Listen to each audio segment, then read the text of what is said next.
बिस्मिल्लाहिर्रहमानिर्रहीम। मैं हूँ राजा अबरार लक मिनास। आप देख रहे हैं एबी न्यूज़ डिजिटल चैनल। नाजरीन, इस वक्त मुज़फ़्फ़राबाद आज़ाद कश्मीर के दारुल हुकूमत में इस वक्त बड़ी गहमा गहमी है और आज साबिक़ वज़ीर आज़म सरदार तनवीर इलियास साहब की सुप्रीम कोर्ट आज़ाद कश्मीर से भी उनकी जो अपील है उसको वो ख़ारिज कर दी गई और उनकी सज़ा, हाई कोर्ट की सज़ा जो उनकी थी उसको बहाल कर दिया गया। उसके नतीजे में नए पार्लिमानी लीडर के इंतखाब के लिए और नए कायदे ऐवान के इंतखाब के लिए अपोजिशन पीडीएम और पीटीआई जो है पूरी ताकत के साथ, पूरी कुव्वत के साथ इस वक्त मुज़फ़्फ़राबाद में मौजूद है। पाकिस्तान से तहरीक इंसाफ के चेयरमैन इमरान खान साहब ने परवेज़ खटक साहब और असद कैसर साहब को मुज़फ़्फ़राबाद नए कायदे ऐवान के इंतखाब का इख्तियार देकर भेज दिया है। और दूसरी तरफ सरदार तनवीर इलियास साहब का आज ही के दिन, आज ही उनका फ़ाइनल फ़ैसला हुआ और उनको इक़्तिदार से अलहदा होना पड़ा, उनको डी-सीट होना पड़ा। एक तरफ ये बहुत तकलीफ़ दह सूरत हाल है पूरे आज़ाद कश्मीर के अंदर। जो इंटेलेक्चुअल लोग हैं, जो पढ़े लिखे लोग हैं, वो इस फ़ैसले पर मायूसी का इज़हार कर रहे हैं, परेशानी का इज़हार कर रहे हैं। और दूसरी तरफ जो पीटीआई थी, जिनकी गवर्नमेंट थी और सरदार तनवीर इलियास साहब को मान था, जिन पे नाज था, जो उनकी कैबिनेट थी, जो उनके वज़रा थे, जो मेंबरान असेंबली थे, ये बात भी बड़ी अफसोसनाक देखने में आई है कि सवाए आज मुज़फ़्फ़राबाद में जो पीटीआई के कारकुन सरदार तनवीर इलियास साहब के जो मौजूद रहे सुप्रीम कोर्ट के बाहर और लाठी चार्ज भी पुलिस ने किया उन पे, उसके अलावा आज़ाद कश्मीर के अंदर किसी हलके में भी, किसी मेंबर असेंबली के हलके में कोई एहतजाज देखने में नहीं आया, कोई इज़हार यकजहती के तौर पे कोई लोग नहीं निकले। ये बिल्कुल अजीब सी सूरत हाल है। पाकिस्तान में तहरीक इंसाफ को देखें तो आज़ाद कश्मीर में देखें तो बहुत वाज़ेह फ़र्क नज़र आ रहा है। एक अरसे से मैं ये कह रहा हूँ और तसलसल के साथ कह रहा हूँ कि पीटीआई आज़ाद कश्मीर में जो इमरान खान की पीटीआई उसका कोई वजूद नहीं है। बहुत गिने चुने कुछ लोग हैं जो गिने चुने कारकुनान हैं और कुछ हल्कों में मेंबरान असेंबली जो है वो इमरान खान के साथ पूरी कुव्वत के साथ हैं। बाकी जो लोग इक़्तिदार के लिए आए थे, सिर्फ इमरान खान का वोट लेने के लिए, इमरान खान को कैश करने के लिए आए थे, उन हल्कों में कहीं भी कोई जो है वो पीटीआई के तनवीर इलियास जो ठीक है वो वज़ीर आज़म के ओहदे से बरतरफ हुए, वो मेंबर असेंबली की सीट से डी-सीट हुए, लेकिन वो पार्टी के प्रेसिडेंट तो थे।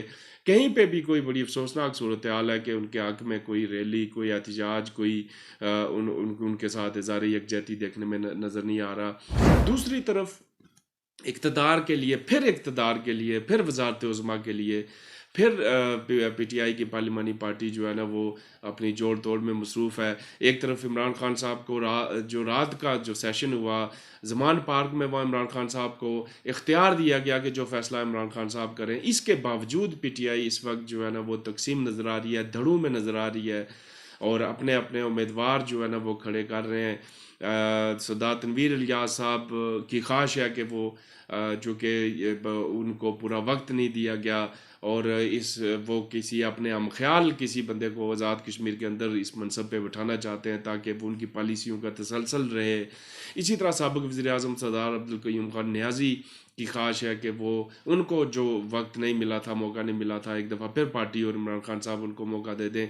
उधर बैरिस्टर सुल्तान महमूद चौधरी साहब जो पार्टी के साबिक़ सदर भी हैं और इस वक्त सदर रियासत भी हैं, उनकी ख्वाहिश भी है कि वो किसी अपने हम ख्याल किसी बंदे को लेके आएँ। और चौथी तरफ जो है ना वो स्पीकर असेंबली अनवारुल हक साहब, चौधरी अनवारुल हक साहब की ख्वाहिश भी है कि वो इस मनसब के लिए वो सबसे मौजू हैं और उनका इंतखाब किया जाए। ये पीटीआई की आपस में लड़ाई इस वक्त तक जारी है। मुज़फ़्फ़राबाद में इस वक्त तक इजलास जारी है और मैं इस वक्त तक बात कर रहा हूँ, उधर इस्लामाबाद मुज़फ़्फ़राबाद में इजलास जारी है। कोई एक आध घंटे में मुतवक्को है कि वो पार्लिमानी लीडर का इंतखाब करेंगे, वो लीडर ऑफ द हाउस का अनाउंसमेंट करेंगे असद कैसर साहब और परवेज़ खटक साहब। दूसरी तरफ दूसरे कैंप में पीडीएम जो है वो अपनी पूरी ताकत के साथ वो भी मौजूद है। अभी अभी इजलास जो है वो मोहतरम आसफ अली जरदारी साहब की सदारत में,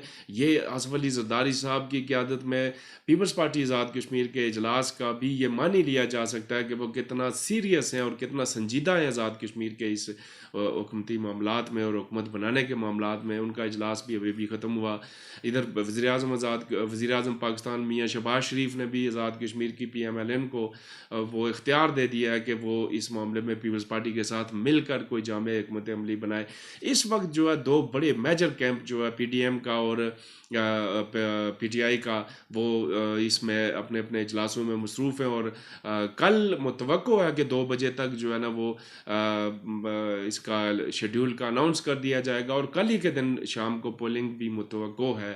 ये सारी सूरत-ए-हाल नाज़रीन इस वक्त बड़ी अफसोसनाक। कल तक हम सरदार तनवीर इलियास खान साहब को वज़ीर आज़म देख रहे थे, आज किसी नए वज़ीर आज़म की दौड़ है। लेकिन ये अगर इमरान खान को फैसले का इख्तियार दे दिया गया तो इस वक्त तक अनाउंसमेंट हो जाना PTI के हक़ में था और PTI अपनी उसी कुव्वत के साथ दोबारा इक़्तिदार, मैंने कल भी व्लॉग में ये कहा था कि PTI ही दोबारा अपने वज़ीर आज़म को लेके आएगी। लेकिन आज सूरत-ए-हाल कुछ बदलती और तब्दील होती हुई नज़र आ रही है। उधर PDM जो है अपनी कुव्वत के साथ जोड़ तोड़ में मसरूफ़ है और इधर PTI जो है ना वो अपनी तकसीम में है। अपनी नाराज़गियों, अपनी खलफशार की वजह से PTI जो है ना वो इस वक्त तक किसी एक नतीजे पर पहुँचने में कासर नज़र आ रही है। नाज़रीन, इत्तलात ये हैं कि इमरान खान साहब को किसी ऐसे शख्स की ज़रूरत है जो जिस तरह GB के वज़ीर आला बैरिस्टर खालिद खुर्शीद ने स्टैंड किया इमरान खान के साथ, उस तरह के किसी जो है ना वो लीडर की ज़रूरत है, किसी वज़ीर आज़म की ज़रूरत है। चूँकि इमरान खान साहब ये महसूस कर रहे हैं कि जो उनके साथ पिछले 2-3 महीने से हो रहा है, आज़ाद कश्मीर के अंदर से कोई सपोर्ट उनको नहीं गई। और ये बिल्कुल कहीं पे भी, कहीं प्रेस में, कहीं आप किसी इदारों से पूछ लें, कहीं आप एजेंसियों से पूछ लें या वो रिपोर्टिंग करने वालों से पूछ लें कि आज़ाद कश्मीर के जो वो हल्के, जिन हल्कों में लोग सिर्फ इसलिए इलेक्शन के वक्त PTI में आए थे कि उन्होंने इलेक्शन जीतना था इमरान खान के नाम पे वोट लेके, उन हल्कों से कहीं पे भी कोई एक आदमी भी इमरान खान की हमायत में ना तो ज़मान पार्क गया, ना इस्लामाबाद गया, ना लाहौर गया। इमरान खान साहब को किसी दबंग आदमी की ज़रूरत है और दबंग आदमी की ज़रूरत के लिए हमारी इतलात ये है कि इमरान खान साहब ने एक दफ़ा फिर अपनी जो दोनों रुकनी कमेटी है उसको ये टास्क दिया है कि वो एक दफ़ा फिर जाएं और पार्लिमानी पार्टी के पास जाएं और अब्दुल कयूम खान न्याजी के हवाले से राह हमवार करने की कोशिश करें। उस पर राह हमवार करने की कोशिश की जा रही है। लेकिन दूसरी तरफ पार्टी के जो 2 बड़े कैंप हैं वो अब्दुल कयूम खान न्याजी को कबूल करने के लिए तैयार नहीं है। अनवारुल हक पे भी इख्तलाफात बैस सुल्तान महमूद चौधरी साहब के और सरदार तनवीर इलियास साहब के इख्तलाफात नज़र आ रहे हैं। ऐसी सूरत-ए-हाल में जो वाज़े तौर पर एक चीज़, दूसरा ऑप्शन जो बताया गया है इमरान खान साहब की तरफ से कि अगर पार्टी में कोई इस नई सूरत-ए-हाल बन रही, इत्तफ़ाक़ राय कायम नहीं हो रहा, तो फिर ख्वाजा फ़ारूक खान साहब को उनको जो है ना वो कंटिन्यू रखें। इस पर भी बात हो रही है, इस पर भी जो है ना वो चीज़ें देखी जा रही हैं। लेकिन एक और अहम चीज़ जो है वो अहम डेवलपमेंट ये हो रही है कि एक बहुत सीनियर पार्लियामेंटेरियन चौधरी रफ़ीक नियर साहब का नाम भी आ रहा है। चौधरी रफ़ीक नियर साहब का पाकिस्तान की तहरीक इंसाफ में भी एक बड़ा असर रसूख है और सीनियर पार्लियामेंटेरियन हैं, तजर्बाकार हैं। इस बात पे जो है ना वो कुछ चीज़ें सोचने में आ रही हैं। दूसरी तरफ जो न्यू कमर हैं या वो लोग जो सिर्फ इक़्तिदार के लिए आए थे PTI में, वो लोग भी अपने आप को उम्मीदवार के तौर पे पेश कर रहे हैं। लेकिन इमरान खान साहब ने वाज़े तौर पर यह बता दिया है कि वो लोग चूँकि उनसे किसी तौर पर भी मुतमईन नहीं है इमरान खान साहब, और किसी नए आदमी को, किसी ऐसे आदमी को जो दूसरी पार्टियों से सिर्फ मफाद के लिए आया था, उनको किसी तरह भी इस मनसब के लिए अहल ना समझा जाए। ये सूरत-ए-हाल इस वक्त है। और अगली जो PDM की सूरत-ए-हाल है, जो इजलास हुआ उसमें ज़राए ने हमें यह बताया 2 मजबूत उम्मीदवार सामने सामने आए। 3 उम्मीदवार तो डिस्कस हुए, चौधरी लतीफ़ अकबर साहब डिस्कस हुए, जो यासीन साहब डिस्कस हुए, और एक नौजवान जो है पीपल्स पार्टी के सेक्रेटरी जनरल साबिक़ वज़ीर-ए-आज़म फैसल मुमताज़ राठौर मरहूम के साहबज़ादे फैसल मुमताज़ राठौर का नाम भी सामने आया। और आखिरी 2 नामों पे जो वो इनकी इजलास जो है ना वो उस पर गौर किया गया, और वो 2 नाम थे, चौधरी यासीन साहब का नाम था और फैसल मुमताज़ राठौर साहब का नाम था। ज़रा ये बता रहे हैं कि चौधरी यासीन साहब ने आसिफ अली ज़रदारी साहब को ये कहा जी कि अगर मुझे नामज़द करते हैं तो फिर बैरिस्टर सुल्तान महमूद चौधरी साहब का जो कैंप है, उनके जो MLAs हैं, वो मुझे सपोर्ट करने के लिए किसी न किसी तरह तैयार हो सकते हैं। इस बात पर नाजरीन या पीपल मुतवक्को तौर पे ये आ रहा है कि कुछ ही देर में या सुबह तक चौधरी यासीन साहब का नाम जो है वो वज़ारत उज़्मा के लिए फ़ाइनल कर दिया जाएगा पीपल्स पार्टी की तरफ से। और PDM चूँकि मुस्लिम लीग नून पहले से ये बात कह चुकी है कि पीपल्स पार्टी के पास मेजॉरिटी है, और उस जो इनका फार्मूला तय हुआ था माजी में इंतखाबात के वक्त भी और उसके बाद भी, कि उस फिर जिसकी मेजॉरिटी होगी जहाँ पे दूसरी पार्टी उसको सपोर्ट करेगी, अगर चौधरी यासीन साहब उसके लिए आ जाते हैं वज़ारत उज़्मा के लिए, तो ये कांटेदार मुकाबला मुतवक्को है।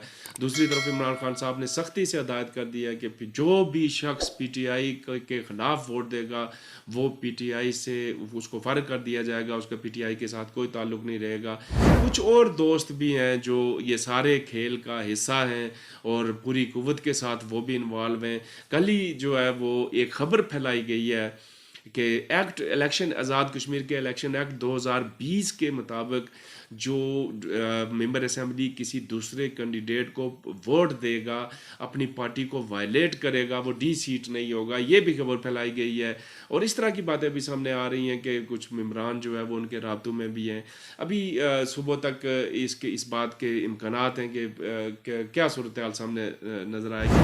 नाज़रीन, जो भी सूरत हाल आएगी, जो भी उम्मीदवार PTI की तरफ से और उसकी तरफ से PDM की तरफ से आएगा, और जो कल वज़ीर-ए-आज़म मुंतखब होगा वो तो होगा, लेकिन आज़ाद कश्मीर के अंदर ये खेल आखिर कब तक खेला जाएगा। ये वो लोग जो जिन्होंने इदारों के साथ तनवीर इलियास साहब का क्लैश करवाया, जिन्होंने ये देखा कि तनवीर इलियास मजबूत होते जा रहे हैं, वो माफिया है बहुत बड़ा आज़ाद कश्मीर के अंदर। उस माफिया ने तनवीर इलियास साहब को इदारों के साथ कंप्रोमाइज़ करने के बजाय उनके साथ टकराव की सियासत की तरफ लेके गए, और फिर ये इतना बड़ा वाक़या पेश आया, ये सानिया पेश आया। इस पर हर आदमी अफसरदा है। सियासी लीडरशिप अपनी अपनी जगह पर यह बात कह चुकी है कि ये पहली दफ़ा आज़ाद कश्मीर के अंदर हुआ और ये बड़ा तकलीफ दे है। इन वाक़यात को रोकने के लिए क्या आज़ाद कश्मीर के अंदर ये पॉलिटिकल सिस्टम स्टेबल होने की तरफ जाएगा, या फिर ये खेल इसी तरह खेला जाएगा? कल आने वाले वज़ीर-ए-आज़म के लिए क्या मुश्किलात पैदा की जाएंगी, और उसके लिए ये सारी चीज़ें नाजरीन अपनी जगह। मैं कल भी अपने व्लॉग में मैंने कहा कि ये आज़ाद कश्मीर के अवाम को इसका क्या फ़ायदा है, आज़ाद कश्मीर के अवाम का कौन सोचेगा, उनकी पसमानदगी का कौन सोचेगा, उनकी महरूमियों का कौन सोचेगा, उनकी गुड गवर्नेंस कौन सोचेगा, उनके मेरिट का कौन सोचेगा, उनके इस महंगाई के मुश्किल तरीन हालात में उन गरीब आवाम के बारे में भी कोई सोचेगा? लगता तो यह है कि कोई भी नहीं सोचेगा। यहाँ सिर्फ इक़्तिदार की जंग है। वज़ीर-ए-आज़म कोई भी होगा, आज़ाद कश्मीर के अवाम को कोई फ़ायदा होने वाला नहीं है। नाज़रीन, दुआ कीजिए अल्लाह ताला किसी ऐसे शख्स को वज़ीर-ए-आज़म लेके आए आज़ाद कश्मीर के अंदर जो अवाम के लिए बेहतर साबित हो। अगले व्लॉग तक इजाज़त दीजिए और हमारा चैनल ज़रूर सब्सक्राइब कीजिएगा और हमें फॉलो कीजिएगा, और हमारी न्यूज़ खबरें आप तक पहुँचती रहेंगी। हमें लाइक भी कीजिएगा। बहुत शुक्रिया।